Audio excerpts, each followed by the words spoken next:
Homeschoolers, berita terkini Homeschool hadir pada kesempatan kali ini yang dibawakan oleh Howal News. Hope Always News. Seputar informasi tentang kelulusan di SMP Kristen 1 Harapan sudah kami kemas untuk Anda. Tentunya, saya Ayo Natasha dan rekan saya Clarissa akan membawakan berita. Inilah berita selengkapnya. Berita terkini yang akan kami sampaikan terkait kelulusan yang sebentar lagi akan terjadi di SMPK 1 Harapan. Pastinya, para murid kelas 9 akan segera mempersiapkan dirinya masing-masing untuk menghadapi ujian kelulusan. Menurut pendapat narasumber, ujian kelulusan akan dibagi menjadi dua, yaitu ujian praktek dan ujian akhir semester. Pada tahap ini, para murid masih mempersiapkan dirinya masing-masing untuk menghadapi ujian praktek. Menurut narasumber sendiri, setiap ujian praktek akan dibagi menjadi beberapa kelompok di setiap kelasnya. Tentunya hal tersebut akan membuat solidaritas serta kerjasama antar teman makin terjalin dengan baik. Untuk informasi selengkapnya, kami sudah menyiapkan reporter dari Howal News untuk mewawancarai para narasumber. Selamat pagi, saya Niputu Prameswari Putri Fadia. Saya adalah reporter dari stasiun TV Howal News yang akan melakukan wawancara dengan narasumber Made Kenza Praesta Devi, atau kalian bisa manggil saya sebagai Kenza. Nah, agar tidak menghabiskan waktu kalian, mari kita lanjut ke dalam topik, yaitu pertama, kapan sih kakak menghadapi ujian kelulusan dan apa nih upaya yang kakak lakukan untuk persiapan ujian ini yang tak lama akan laksanakan? Untuk kapan? Jadi akan menjawab pada tanggal 13 Mei sampai belum dikasih tahu sampai kapan. Jadi kalau untuk UPRA sudah pasti dari tanggal 28 sampai tanggal 5 Mei. Tanggal 5 April. Nah, lanjut. Kalau misalnya apa sih upaya yang kakak lakuin? Jadi kalau misalnya persiapan itu pastilah ada yang namanya belajar. Ya, pasti belajar itu bukan hanya dari buku, tapi belajar dari gimana kakak untuk persiapan UPRA nih dulu ya, yang mau deket nih. Jadi UPRA kakak setiap hari itu melaksanakan latihan bersama kelompok kakak, mau drama, mau musik dan lain sebagainya. Jadi kakak usahain kakak atur waktu, gimana kakak atur waktu dan juga gimana kakak atur teman-teman kakak untuk biar semua berjalan dengan lancar. Jadi kalau untuk ujian sekolah pastinya sih kita belajar dari hasil tryout. Nah, waktu itu kakak 9 ini melakukan tryout. Jadi dari sana kakak belajar dan belajar lagi lebih luas dari segala sumber-sumber, begitu. Nah, kan udah dibahas nih tentang persiapan kelulusan. Menurut kakak, siapa aja sih orang-orang yang menurut kakak berarti dan dianggap spesial oleh kalian? Biasanya menghabiskan waktu bersama di mana? Jadi yang paling kakak anggap spesial di sekolah ini adalah tentunya wali kakak, yaitu bernama Ibu Yunita. Jadi Bu Yun ini adalah wali yang sangat fun, sangat-sangat tegas dan sangat-sangat sabar. Jadi setiap permasalahan yang kita hadapi, mau bahagia, mau sedih, itu kita sama-sama rasain bersama. Dan kakak sungguh senang menjadi anak didik dari Bu Yunita. Dan masih banyak lagi teman-teman kakak yang kakak temui dari kelas 7 sampai sekarang, begitu. Nah, sangat berkesan sekali ya. Diingat-ingat, mengapa sih kakak bersekolah dan menghabiskan waktu belajarnya di SMP Kristen 1 Harapan ini? Jadi kakak bersekolah di sini karena kakak melihat nih dari sebenarnya percerminan dari saudara kakak sih, yaitu kakak saya. Jadi gimana kakak saya itu dulu bisa berubah menjadi seorang yang disiplin, tahu lebih banyak hal yang lebih luas. Jadi kan kalau kita tahu nih sekolah harapan ini adalah sekolah yang sampai diketahui sampai tingkat nasional gitu. Dan di sekolah harapan ini adalah sekolah Kristen kan.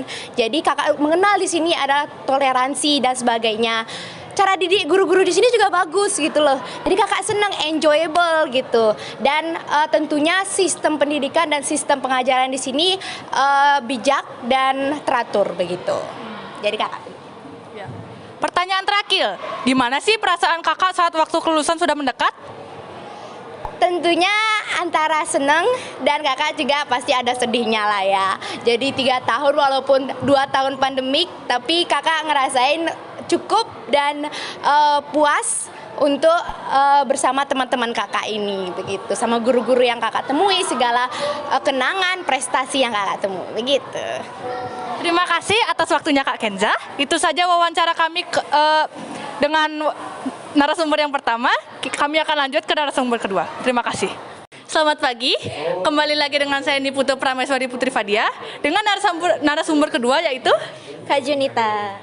Nah, mari kita lanjutkan wawancara kedua kali ini dengan pertanyaan pertama. Kapan sih kakak menghadapi ujian kelulusan? Dan apa nih upaya yang kakak lakukan untuk persiapan ujian ini yang tak lama akan dilaksanakan? Oke, jadi untuk ujian kelulusan ini ada dua ya. Yang pertama untuk lulus kita ada ujian praktek dulu, kemudian ada ujian sekolah. Nah, ujian praktek ini kita laksanakan pada tanggal 28 nanti, 28 April. Kemudian untuk ujian sekolahnya itu kira-kira tanggal 8 Mei ini.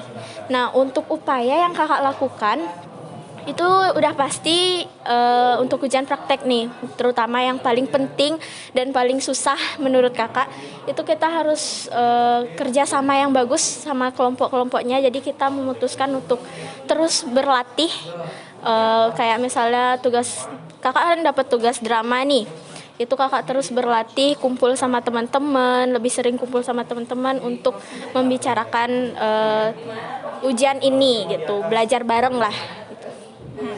Nah, kan udah dibahas nih tentang persiapan kelulusan. Menurut pendapat kakak, siapa aja sih orang-orang yang menurut kakak berarti dan dianggap spesial? Biasanya kalian menghabiskan waktu bersama di mana? Untuk orang yang kakak anggap spesial itu saat ini adalah pastinya teman-teman. Karena di ujian ini sebelum kelulusan itu kita benar-benar ngerasa harus lebih banyak meluangkan waktu bersama, apalagi untuk ujian praktik ini kan kita ujian praktek, ujian sekolah itu kita harus belajar bareng gitu. Lebih banyak bakalan sama teman-teman, udah dibuatin kelompok kayak gitu. Jadi spesial banget lah mereka itu gitu. Nah, sangat berkesan sekali ya. Diingat-ingat, mengapa sih kakak bersekolah dan menghabiskan waktu belajarnya di SMP Kristen Satu Harapan ini? Jadi kakak awalnya tahu SMPK Satu Harapan ini tuh dari kakak sendiri, yaitu kakak perempuan ya yang pernah bersekolah di sini. Nah, jujur aja kakaknya kakak ini itu sedikit bandel, kurang disiplin lah untuk masalah di rumah gitu. Kemudian dia disekolahkan di sekolah ini, dan setelah dia lulus dari sekolah ini dia berubah ya 180 derajat lah. Dia lebih disiplin, kemudian yang dulunya kurang berprestasi menjadi tambah berprestasi lagi setelah lulus dari SMPK Satu Harapan. Jadi kakak ingin mengikuti jejak kakak untuk menjadi siswa yang berprestasi di sini. Nah, yang terakhir, gimana nih perasaan kakak saat waktu kelulusan sudah mendekat? Perasaannya sedih campur senang sih ya. Sedihnya itu karena ya sebentar lagi kita bakalan pisah. Apalagi kita udah bersama di sini selama 3 tahun meskipun tidak secara intensif sering ketemu gitu. 1 tahun daring, ya 1,5 tahun daring, kemudian 1 tahun masuk itu pun masih pakai sesi, kemudian 1 tahun lagi itu kita udah full, baru sempat ketemu hanya 1 tahun lah waktu untuk bersama. Kemudian tiba-tiba sekarang udah mulai pisah aja, mau pisah ya sedih banget. Tapi senang juga kita semua bisa ngerasain rasanya bersama di sini, gimana belajar bareng, bermain bareng, abis itu kerja kelompok bareng, itu semua benar-benar bikin sedih dan juga bahagia sih. Ya semoga nantinya kita bisa ketemu lagi, reuni dari Hope School ya. Ya itu ya sih. Nah, sudah itu saja. Sekian dari wawancara kami. Terima kasih. Dari pernyataan tadi, dapat disimpulkan bahwa kelulusan kelas 9 sangat berarti bagi semua orang. 3 tahun menempuh masa SMP bukanlah waktu yang singkat. Dimulai dari masa MPLS, perkenalan, belajar bersama para guru, dan akhirnya lulus. Tak masalah jika merasa sedih, senang, terharu, bahkan campur aduk, karena semua orang memiliki prinsipnya masing-masing. Maka dari itulah, mari kita mengenang hari kelulusan yang akan datang dengan senyuman manis ala Pepsodent. Informasi tadi menutup jumpa kita pada pagi ini. Saya Saira dan rekan saya, Ayu Natasha, pamit undur diri dan terima kasih.